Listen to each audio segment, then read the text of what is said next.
आज का टॉपिक बड़ा ख़ास है। यूं तो हर बात बड़ी ख़ास है खुदा के कलाम में से। ये लफ्ज़ मैंने ख़ास इसलिए बोला कि आज के पैगाम का ताल्लुक जो है वो फैमिली से है, ख़ानदान से है। फैमिली खुदा का प्लान, खुदा का मंसूबा है और इब्लीस ख़ानदानों का मुखालिफ है, दुश्मन है। आज का मौजू जिस पर हम पैगाम सुनने वाले हैं, नोट फरमा लें, बिगड़ी हुई दुनिया और ख़ानदानी इबादत की अहमियत।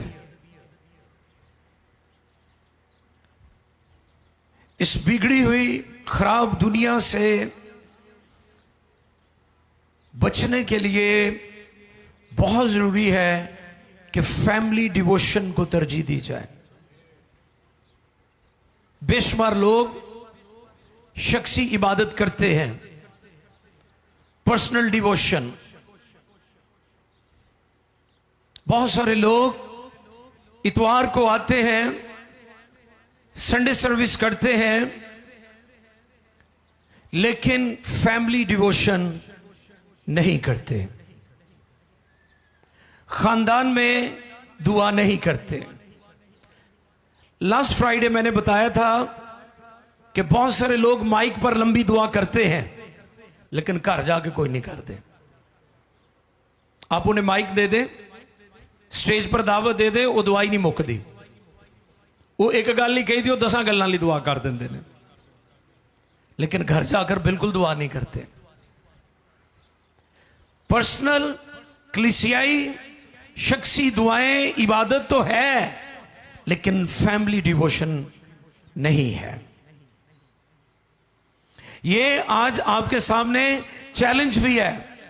इस पैगाम के बाद आपने अपने खानदानों में खानदानी इबादत को फरोग देना है, इस पर तवज्जो देने की जरूरत है। क्या पैगाम है आज का? बिगड़ी हुई दुनिया और खानदानी इबादत की अहमियत। क्योंकि जो खानदानी इबादत करता है वो रूहानी खानदान है। कौन सा खानदान? और जो खानदानी इबादत नहीं करता वो रूहानी खानदान नहीं है। ये आज के पैगाम में हम सीखने की कोशिश करेंगे। पैदाइश की किताब है जेनेसिस, 4 बाब, चैप्टर 4, 26वीं आयत। Genesis chapter 4 verse 26। पैदाइश 4 बाब की 26वीं आयत मुकद्दसा को हम पढ़ेंगे। आओ मुकद्दस कलाम पर गौर करें। आज का पैगाम बिगड़ी हुई दुनिया और खानदानी इबादत की अहमियत। खुदावंद के जिंदा कलाम मुकद्दस में यूं मरकूम है, और सेत के हाँ भी एक बेटा पैदा हुआ जिसका नाम उसने अनूस रखा। उस वक्त से लोग यहोवा का नाम लेकर दुआ करने लगे। मुकद्दस कलाम के पढ़े, सुने, समझे और कबूल किए जाने पर खुदावंद की इलाही बरकत सब कहें आमीन। बेटे की पैदाइश हुई तो दुआ भी शुरू हो गई। हालेलुया। खुदा ने खानदान को बरकत दी तो इबादत भी शुरू हो गई। कैसी बात है। घर च बरकत आई, खुदा ने पुत्र देता तो इबादत शुरू हो गई। ये कितना जरूरी है कि खुदा ने आपको खानदान दिया है, खुदा ने खानदानी बरकत दी है और आप इबादत शुरू करें। इस जगह पर जो आयत का मतन है वो क्या हमें बताता है कि बेटे की पैदाइश के साथ ही दुआ शुरू हो गई।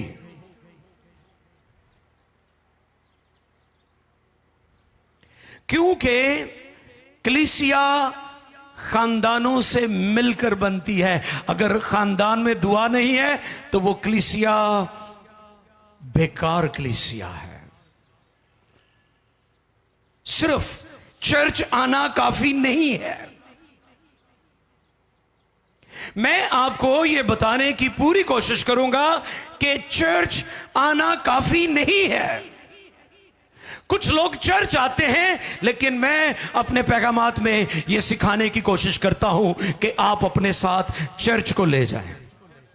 सिर्फ चर्च ना आया करो, चर्च नूं नाल लेके जाया करो, ताकि जिथे तुसी जा रहे हो उत्थे चर्च भी है, उत्थे खुदा भी है, उत्थे तुहाडी शख्सियत, तुहाडा किरदार जाहिर करे कि तुसी खुदा दे हो।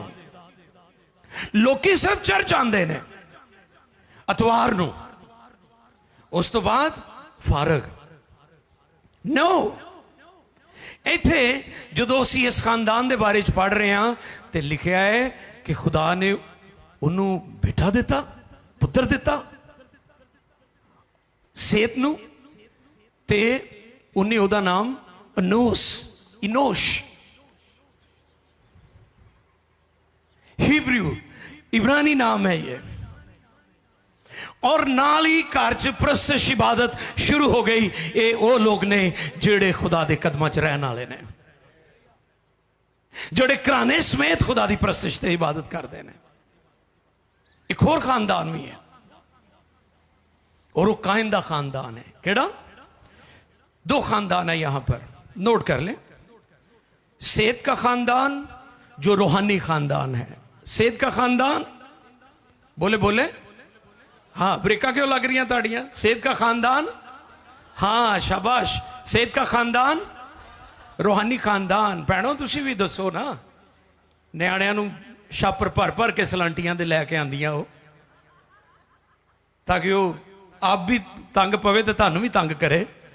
आज ये भी हम ठीक करेंगे कि अपने बच्चों को जो भी खिलाना है घर में खिला कर लाया करें। इबादत की इज्जत करना उन्हें सिखाएं कि इबादत कोई पिकनिक की जगह नहीं है। इबादत पिकनिक की जगह, ये कोई इंटरनेट एंटरटेनमेंट्स की जगह नहीं है। चूंकि वेस्टर्न वर्ल्ड, चूंकि मुझे वहां जाने का मौका मिलता है, लोग इंटरटेनमेंट को बहुत पसंद करते हैं। इसलिए तो इबादतां ते भंगड़े पैंदे ने। अच्छा, कलाम वेले उन्हां दी जान निकलदी लोकां दी, ते गीतां ते शरजील उन्हां नूं भावें 3 घंटे भंगड़े पवा लो। इंटरटेनमेंट लोग बहुत पसंद करते हैं, ते पैगाम निक्का जिहा, हाँ, क्योंकि वो च साडी दुरुस्तगी हो रही होंदी है। ते प्रस्तश असी समझते इंटरटेनमेंट है। नो, प्रस्तश इबादत का हिस्सा, मैं ये नहीं कह रहा हूं। लोग और तरफ चले गए हैं। हमने चर्च को, इबादतों को एंटरटेनमेंट प्लेस बना दिया है। जैसे ये बिशारती खिदमत को लोगों ने नीलाम घर की सी सूरत दे दी है। इश्तहारों पर अजीबो गरीब किस्म की वो वॉशिंग मशीनें और पता नहीं क्या क्या लगाया होता है पोस्टर के ऊपर। एक वक्त था लंगड़े चलते हैं, गूंगे बोलते हैं, अंधे देखते हैं। मेरा यसू तब्दील नहीं हुआ। तब्दील होए ने तो लोग तब्दील होए, लोगों की दुआ तब्दील हुई है, इसलिए उन्होंने सहारा लेना पै रहा है। अगर खुदा की हजूरी होगी तो लोग आ ही जाएंगे। तो जो लोगों की मदद करनी है तो कितने खुफिया करो, क्रुसना ज ना करो, करो मदद लोगों की, ये जरूरी है, लेकिन और तरीके से की जा सकती है। दो खानदान कौन कौन से? हाँ, सेत का खानदान और काइन का खानदान। सेत का खानदान जो कि रूहानी था, वहां दुआ होती थी। क्या होती थी? और काइन का खानदान जो कि हसद करने वाला खानदान था। कौन सा खानदान? हसद ना भरे हुए। ये वो ने जेड़े इबादत नहीं करते। शाबाश। और सुने, ये बड़े सख्त अल्फाज है जो मैं कहने जा रहा हूं। दुनिया में हसद का आगाज भी मजहबी था। दुनिया में हसद का आगाज कहां से हुआ? मजहबी था। काइन ने क्यों अपने भाई हाबिल का कत्ल किया? क्योंकि उसकी कुर्बानी कबूल हो गई थी और इसकी कबूल। तो फिर दुनिया में जो पहला हसद है वो कहां से शुरू हुआ? वो मजहबी था। और आज भी जिन्ना हसद रूहानी लोगों के विच आ ना, जिसमानी लोगों च नहीं इन्ना हैगा। चुप कर गए हो, वही यस करो, इधर ते हो रहा है, तुसी भी यस करो ना। हसद कहां से आया है? जमीन पर हसद का आगाज जो है वो कायन और हाबिल के वक्त में हुआ है। अब एक खानदान तो रूहानी है, दूसरा जिस्मानी है। अब इस खानदान के बारे में भी देखें, यह खानदान क्या करता था।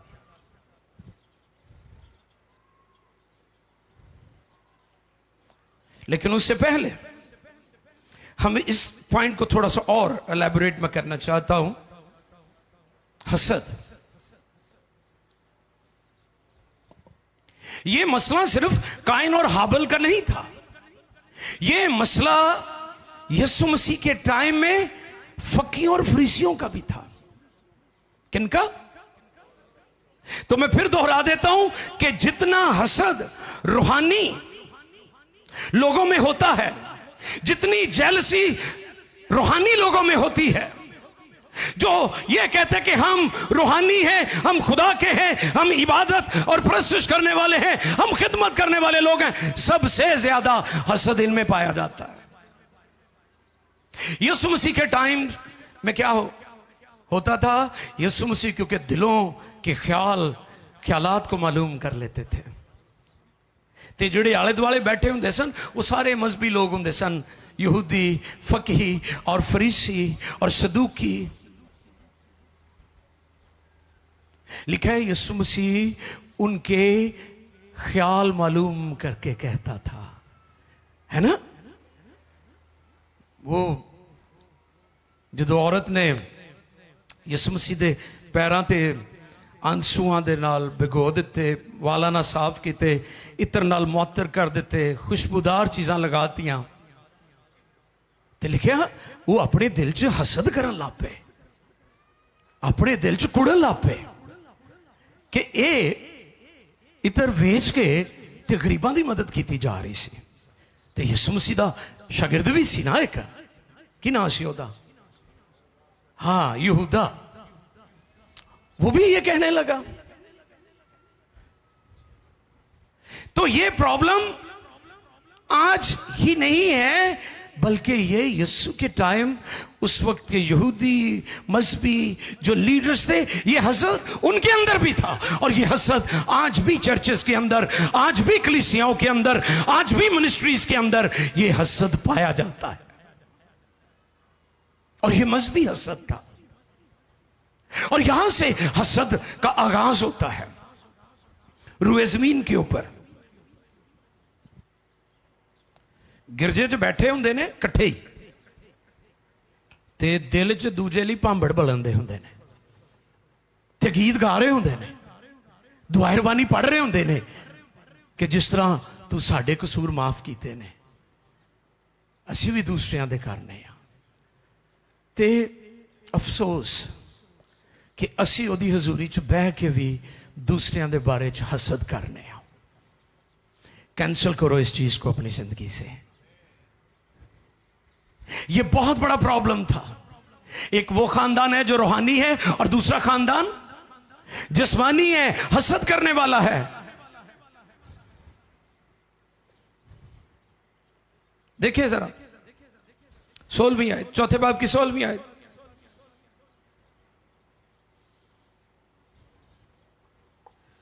सो काइन खुदावंद के हजूर से निकल गया। कहां से? खुदा की हजूरी से भाग गया, निकल गया। खानदान का सरबरा निकल गया।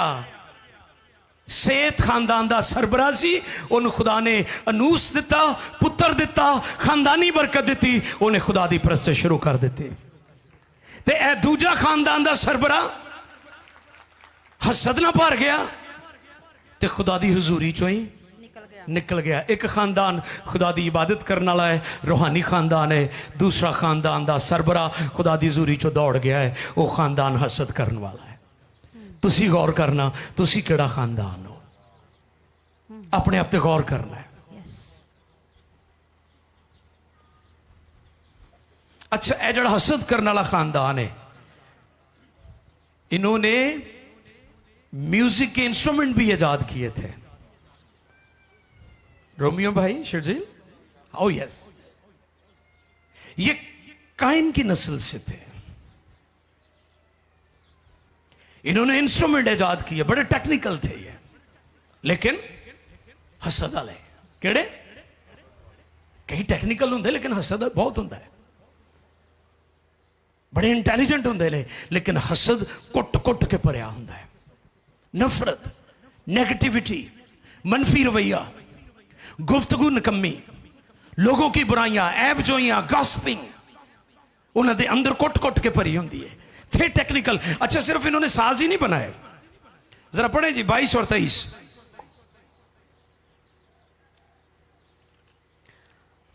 और उसके भाई का नाम योबल था। हाँ जी। वो बीन और बांसुरी बजाने वालों का बाप था जी। और सैला के भी तो बलकान पैदा हुआ, जो पीतल और लोहे के सब तेज हथियारों का बनाने वाला था। और नाइमा तो बलकान की बहन थी। बहुत शुक्रिया जी। सिर्फ इन्होंने साज ही नहीं बनाए। अच्छा, दुनिया में कई लोग समझते हैं कि मौसीकी शायद हमने मसीहों को सिखाई है। भाई, मौसीकी बाइबल मुकद्दस दुनिया की सबसे कदीम किताब है। मौसीकी को जो इजाद किया है वो बाइबल की हिस्ट्री में हमारे पास मौजूद है। मौसीकी के साज जो है ये दूसरी कौमों से नहीं हम तक पहुंचे, ये हमारी मेरास है, ये हमारी मेरास है, इनहेरिटेंस है हमारी। इन्होंने सिर्फ इंस्ट्रूमेंट नहीं बनाए, इन्होंने हथियार भी बनाए। जंगो जदल भी शुरू की थी इस खानदान ने। खुदा दी हजूरी चो भजन वाले लोग जंगो जदल करते ने, अमन पसंद कदी नहीं हो सकते। एक रूहानी खानदान है, खुदा ने बरकत दी, उन्होंने परस्ते शुरू कर दी। हालेलुया, यहोवा का नाम लेकर इबादत करने लगे। दूसरा खानदान खुदा दी हजूरी चो दौड़न वाला है, उन्होंने जनाब हथियार, तलवारां, बर्छियां, नेजे बनाए ताकि लोगों की जान लैन। तो दुनिया में हथियारों का आगाज भी खुदा की हजूरी से भागने वालों ने किया है। दुनिया में जो कत्लो गारत है ये वो लोग कर रहे हैं जो खुदा की हजूरी से भागे हुए हैं।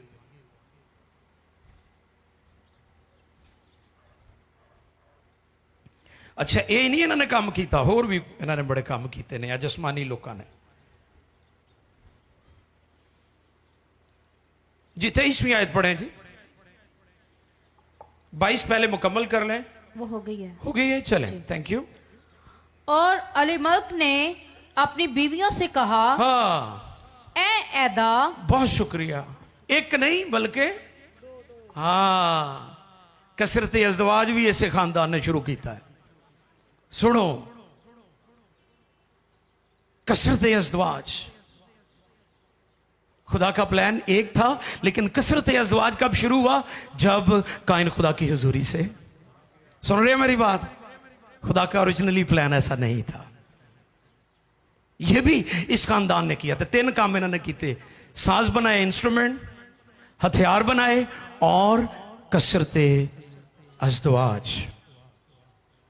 यह भी इसी फैमिली से शुरू हुआ जो कि एक जिस्मानी फैमिली थी।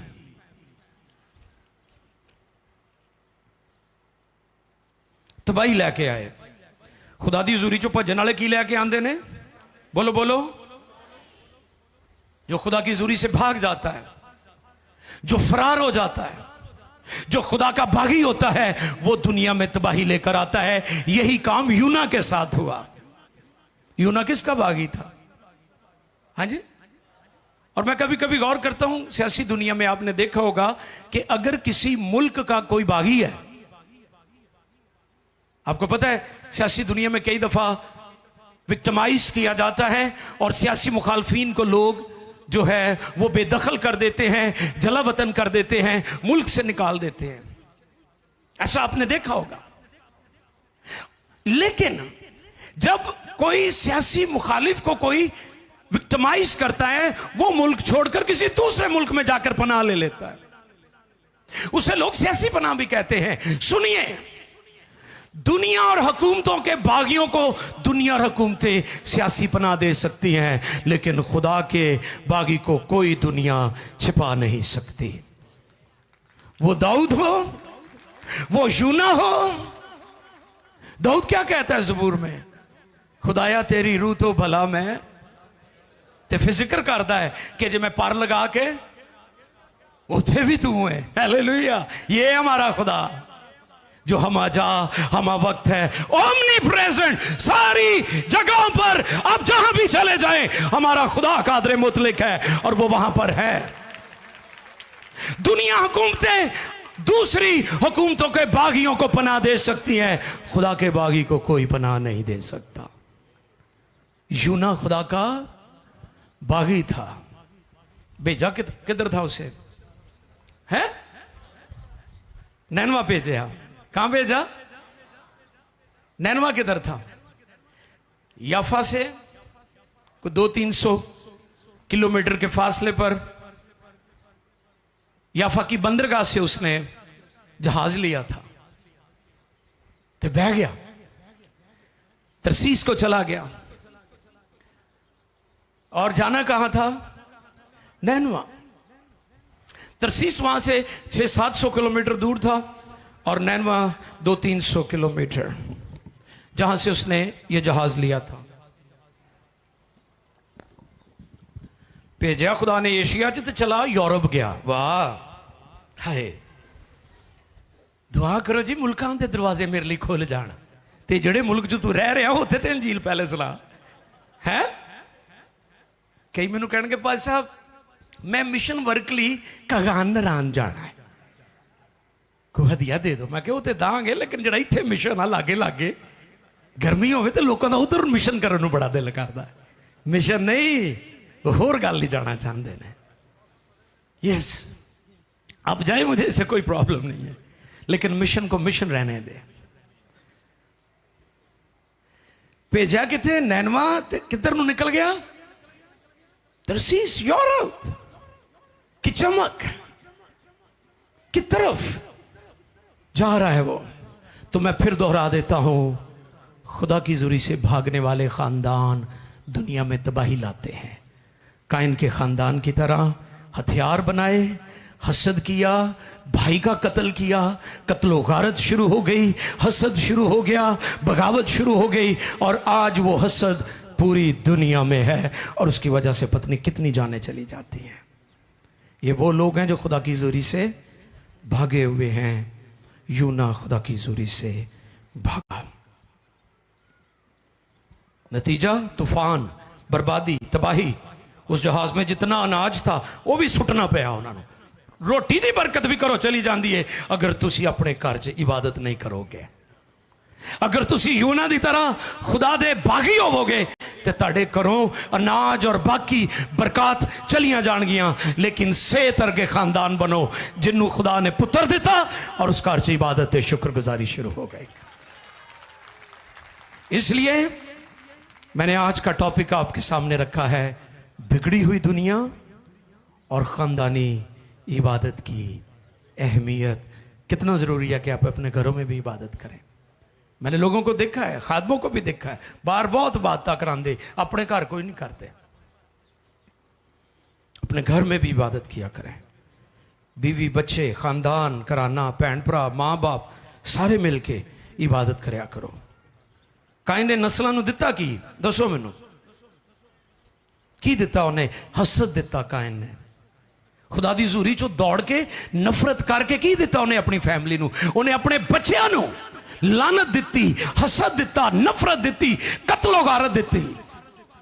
ते अगर तुसी खुदा दे कदमां च रहोगे तो सेहत की तरह इबादत करते रहोगे, तुसी ते ताड़ा खानदान और ताड़े बच्चे बाबरकत होंगे। अच्छा, एक पिछले दिन जिवें मैं दसिया सी, वो जो किसी की मंगनी हो जाए ना तो माँ प्यो कहते हुण मैं तेनों मंग दिता है तो हुण ध्यान ना काम करया कर। तो जे ਉਹਦਾ ਵਿਆਹ हो जाए फिर कहता पुत हुण तू कल्ला नहीं, हुण तुसी दोनों है तो जरा जिम्मेदारी ना चल। तो जे ਉਹਨੂੰ खुदा को धी पुत्र दे दे फिर कहने कि तू पुत्र हुण कल्ले नहीं गए तुसी दोनों, हुण खुदा ने तुहानूं औलाद भी दी है, यानी अगर आप जैसे जैसे खानदानी तौर पर बढ़ रहे हैं आपकी जिम्मेदारियां भी बढ़ती जाती हैं। ऐसे ना लिया करे फैमिली को।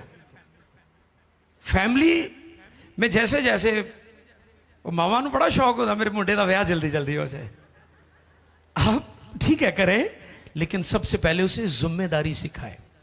इस पर मैंने एक ख्याल जो मेरे दिल में था, मैंने बताया था कि आप अपने बच्चों को जिम्मेदारी देना सिखाएं, उन्हें पैम्पर्ड ना रखें, ठीक है। 7 साल तक कुछ ना कहें, उनके सामने आप प्रैक्टिकल लाइफ रखें, खुद करें। इस पर मैंने बताया था कि बच्चा दूध, छोटा बच्चा होता है, दूध पीता है, लेकिन आपके हाथ में रोटी है, वो ऐसे ऐसे पकड़ पकड़ कर, हालांकि आपने उसे सिखाया ना कि तू रोटी खा, वो करना चाहता है जो आप कर रहे हैं। अपने बच्चों को जिम्मेदारी दिया करें। फिर 14 साल के बाद, 7 से 14 के दरमियान उसकी शख्सियत को निखारने का टाइम होता है। वहां पर अगर छड़ी भी इस्तेमाल करनी पड़ती है तो जरूर करें। 7 से 14 के दरमियान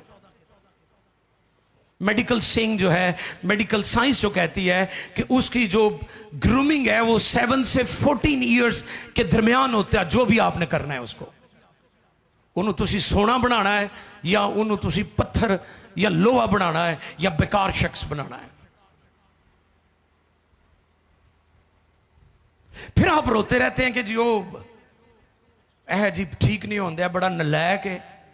भाई आपने अपनी जिम्मेदारी पूरी नहीं की। आपको पता है नूह भी जो है वो सेत के घराने से था। किस घराने से था? इसी इबादत करने वाली फैमिली से था। इसलिए तूफान नूह के वक्त कश्ती से निकलने के बाद उसने भी खुदावंद के लिए मज़बा बनाया और खुदावंद की इबादत की। इबादत करने वाले रूहानी खानदान हमेशा रूहानी होते हैं, इबादत करते हैं। और खुदा की हुजूरी से भागने वाले हसद करते हैं, नफरत करते हैं, दुनिया में तबाही का बाइस बनते हैं, कत्लो गारत का बाइस बनते हैं, आवारा औलाद हो जाती है। मैं इन दिनों चर्च के लिए विजिट कर रहा हूं, पीएमआई चर्च, उधर जो हमारी ओल्ड बिल्डिंग थी उसको डिमोलिश करके, बेशक वो छोटा है लेकिन खुदा हम बड़ी भी जगह में देगा, एक वक्त आएगा। मैं गलियों बाजारों में इन दिनों नोटिस कर रहा हूं, पहले भी करता हूं लेकिन इन दिनों खास मैं देख रहा था कि ये बेमकसद क्यों गलियों में खड़े हैं। आप क्यों अपने बच्चों को मेहनत नहीं सिखाते कि अगर उसने कोई डे ड्यूटी की है घर में रेस्ट करे, फिर दोबारा कोई और पार्ट टाइम जॉब करे। ये तो नहीं भी दिहाड़ी लग गई है, ये हुण आ गए ने ते ये मुकणगे ते आपां अगले बाद काम फेल लभना है। इतना आराम तुहानू पसंद है? आप दुनिया को देखें, जो सुपर पावर्स हैं, जो दुनिया के तरक्की याफ्ता ममालिक हैं, वो सुबह 4 बजे उनके दिन का आगाज होता है। जब अमेरिका, यूरोप कभी मैं जाता हूं तो मैं देखता हूं कि उनके दिन का आगाज सुबह 4 बजे वो करते हैं। सड़कों पर ट्रैफिक होती है, ताड़ी 1 बजे तक अख नहीं खुलती ते तरक्की दियां तुसीं गल्लां करन दे हो। ते मावां भी कहणगियां इतवार नूं ही तो ऐसा होना हुंदा इन्ने, तो फिर भी दुआ करती वड्डा अफसर बने, बन जाएगा वड्डा अफसर जो सुता ही रहा थे। खुदा चाहता है कि आप और आपके घराने कामयाब हों, बाबरकत हो और इबादत करने वाले हों, सेत के खानदान की तरह। फिर अपने बच्चों को खुदा के घर का एहतराम भी सिखाएं। अब हम बात करेंगे सलांटी वाले शापर की।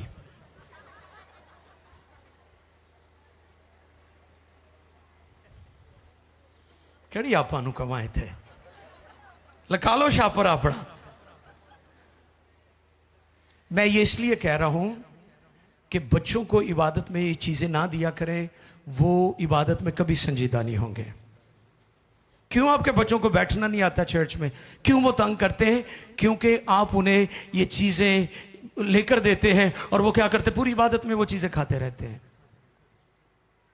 मैं बच्चों के ये नहीं कहता हूं कि बच्चों से नफरत की जाए, नो। इबादत में बच्चों को बैठने का डिसिप्लिन सिखाना ये आपकी जिम्मेदारी है। उन्हें पता ही नहीं है इबादत में बैठना कैसे। टीचर का तुसी उहदे दिल च इन्ना डर पाया हुआ है, पाया कि नहीं? ट्यूशन वाले का बच्चे जिन्हें ट्यूशन वाले सर को डरते, किसी को नहीं डरते। स्कूल के प्रिंसिपल का आपने उसके दिल में डाला हुआ है, लेकिन खुदा का कोई डर नहीं आपने डाला उसके दिल में। वो अपने टीचर का, अपनी प्रिंसिपल का इतना उसके अंदर खौफ है, लेकिन वो खुदा जो मोस्ट हाई गॉड है, इबादत और प्रस्तिश और जलाल के लायक है, उसकी कोई इज्जत नहीं है कि उसके घर में आकर भी आपके बच्चे गैर संजीदा हैं। तो आप काइन का खानदान ना बने, आप सेत का खानदान बने। इस बिगड़ी हुई दुनिया में हमें सेत के खानदान जैसे लोगों की जरूरत है। फिर आपके बच्चे गली मोहल्लों में आवारा नहीं फिरेंगे, उनकी बामकसद जिंदगी होगी। वो पढ़े लिखेंगे भी, वो कामयाब भी होंगे, वो मेहनती भी होंगे, वो मुल्क के लिए, कौम के लिए तरक्की का बाइस होंगे, हुकूमत में होंगे, अदारों में होंगे, ऑफिसर्स होंगे, बिजनेसमैन होंगे। हमारी बेटियां, हमारे बेटे, फिर एक और माजरत के साथ हम अपनी बेटियों पर बहुत जोर देते हैं, लड़कों को हम खराब कर रहे हैं, और उसका नतीजा क्या है? फिर हमें रिश्ते नहीं अच्छे मिलते। बेटियां बेचारी पढ़ लिख जाती हैं। मैंने मेजोरिटी देखी है कि हमारे बच्चे, ये नहीं कि सब ऐसे हैं, लेकिन ज्यादातर मैंने देखा है कि हमारे बच्चे तालीम में पीछे रह गए हैं। जो मदर्स हैं, जो माँ बाप हैं, सिर्फ बेटी की तरफ नहीं बल्कि अपने बच्चों का भी ख्याल रखें। फिर तुसी कहते हो जी रिश्ता सी वो नर्स होने चाहिए, डॉक्टर होने चाहिए, तो फिर अपने मुंडे भी पढ़ाते तुसी। अपना किसी काम का नहीं, तो बाद में असी बड़े बड़े रिश्ते लभते फिरते हैं। हमें अपने बच्चों पर भी तवज्जो देनी होगी, ताकि फिर हमारे बच्चे भी जब पढ़े लिखेंगे, कामयाब होंगे, तो फिर बैलेंस मैरिजेस होंगी।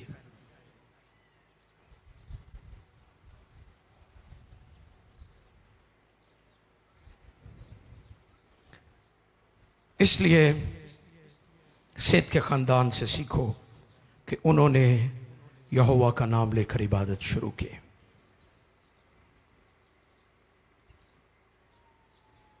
शख्सी दुआ के बाद, कलीसियाई दुआ के बाद कौन सी इबादत आती है? खानदानी इबादत। कौन सी इबादत? और इब्लीस तानू ये नहीं करन देगा। वाह! तुसी कहोगे क्यों? तो आओ देखें खरूज 10वें बाब की 8वीं आयत। खरूज 10वें बाब की 8वीं आयत, 8वीं से 11वीं आयत तक पढ़िएगा जी। मुकद्दस कलाम में से खरूज 10वां बाब 8वीं आयत से लेकर 11वीं आयत तक। तब मूसा और हारून फिरौन के पास फिर बुला लिए गए जी, और उसने उनको कहा, हाँ जी, फिरौन क्या कहने लगा जी? कि जाओ और खुदावंद अपने खुदा की इबादत करो। खुदावंद अपने खुदा की इबादत करो। रुक जाए, मना नहीं किया। फिरौन भी इबादत तो मना नहीं करता, सुन लो। ते इबलीस भी इबादत तो मना, उदा हरबा वेखो की है, सुनोगे जी। तब मूसा और हारून फिरौन के पास फिर बुला लिए गए जी, और उसने उनको कहा कि जाओ और खुदावंद अपने खुदा की इबादत करो। पर वो कौन कौन है जो जाएंगे? हाँ, सवाल रख दिया कि इबादत करन कौन कौन जाएगा। आगे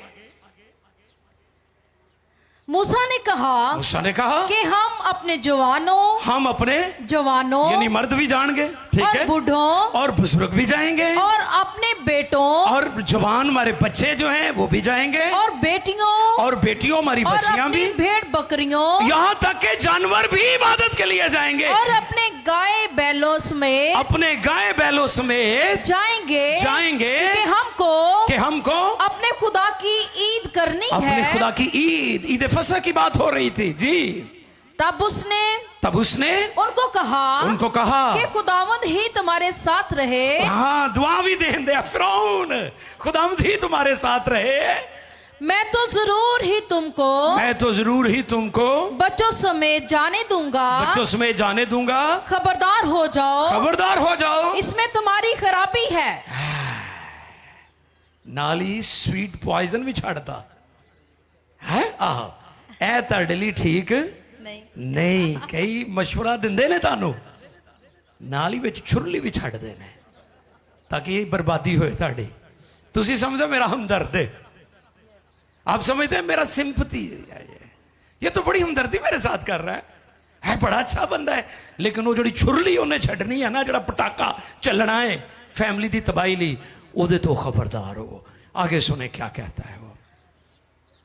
नहीं, ऐसा नहीं होने पाएगा। नहीं, ऐसा नहीं होने पाएगा। सो तुम मर्द ही मर्द जाकर खुदावंद की इबादत करो। खुदावंद की क्या करो? इबादत करो। इबादत करो, क्योंकि तुम यही चाहते थे। और वो फिरौन के पास से निकाल दिए गए। शुक्रिया जी। मैं फिर फिक्रा दोहराता हूं, इब्लीस आपको कभी खानदानी इबादत करने, तो इसलिए खानदानी इबादत बहुत बहुत ज़रूरी है। सेत के हाँ बेटा हुआ और उसका नाम अनूस रखा, और वो यहोवा का नाम लेकर इबादत करने लगे, कराने समेत इबादत। कराची से एक बिशप आए और मेरे साथ बैठे थे इधर। उन्होंने नोटिस किया यहां पर बैठी हुई कांग्रेगेशन पर, कहने लगे मैं पूरे पाकिस्तान में जाता हूं, मैंने इबादतों में ज़्यादातर ख़वातीन, बेटियां, माएँ, बहनें देखी हैं, लेकिन मैं PMI को अप्रिशिएट करता हूं कि जितनी तादाद ख़वातीन की है उतनी तादाद मर्दों की भी है।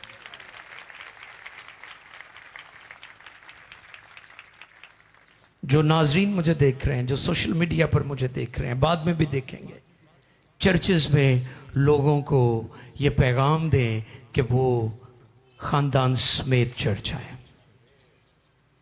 भाइयों, आपको भी मेरी नसीहत है कि आप अपनी फैमिली को साथ लेकर आए। बहनों, आप भी अपने खानदानों को, अपने शोहर को, अपने बच्चों को, अपने बेटों को, अपनी बेटियों को साथ लेकर आए, क्योंकि इब्लीस कभी नहीं चाहेगा कि आप खानदानी इबादत करें, फैमिली डिवोशन। क्योंकि इब्लीस खानदानों को इबादत करने से रोकता है। इब्लीस चाहता है कि आप रूहानी बने बगैर खानदान के। क्या बने? रूहानी बने बगैर खानदान के। शख्सी, कलीसियाई और खानदानी इबादत बहुत बहुत जरूरी है।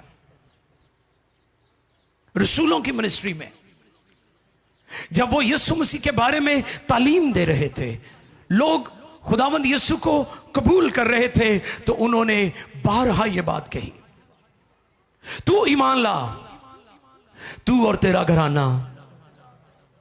यीशुआ ने क्या कहा जब बनी इस्राएल बुत प्रस्ती की तरफ चले गए? अलविदाई खुतबा क्या दिया यीशुआ ने? अब रही मेरी और मेरे घराने के बाद हम तो खुदावंद की परस्तिश करेंगे। आज आप भी खुदा के हुजूर ये वादा करें कि मैं अकेला चर्च नहीं जाऊंगा, मैं अकेली चर्च नहीं जाऊंगी। आप अपनी फैमिली को मोटिवेट करेंगे ताकि वो खुदा के घर में आए। मैं कैमरे में उधर देख रहा होता हूँ अपने ऑफिस में, बेशुमार मेरे भाई मेरी बहनों को इधर छोड़कर चले जाते गेट पर, तो उन्होंने कहते फिर तेन मैं आके ले जाऊंगा। आप छोड़कर ना जाया करें। मैं आपको ताकीद करना चाहता हूं, आप खुद भी इबादत में आया करें। इसी तरह जो भाई अकेले आते हैं उनसे मैं ये रिक्वेस्ट भी करूंगा और ताकीद भी करूंगा कि आप अपनी फैमिली को लेकर आया करें, ताकि ये ना हो कि आपके बच्चे काइन के बच्चों की तरह हो जाएं, हथियार बनाने वाले, कत्लो गारत करने वाले, जुआ खेलने वाले, चोरियां या डाके मारने वाले, बल्कि खुदा परस्त कराने हो।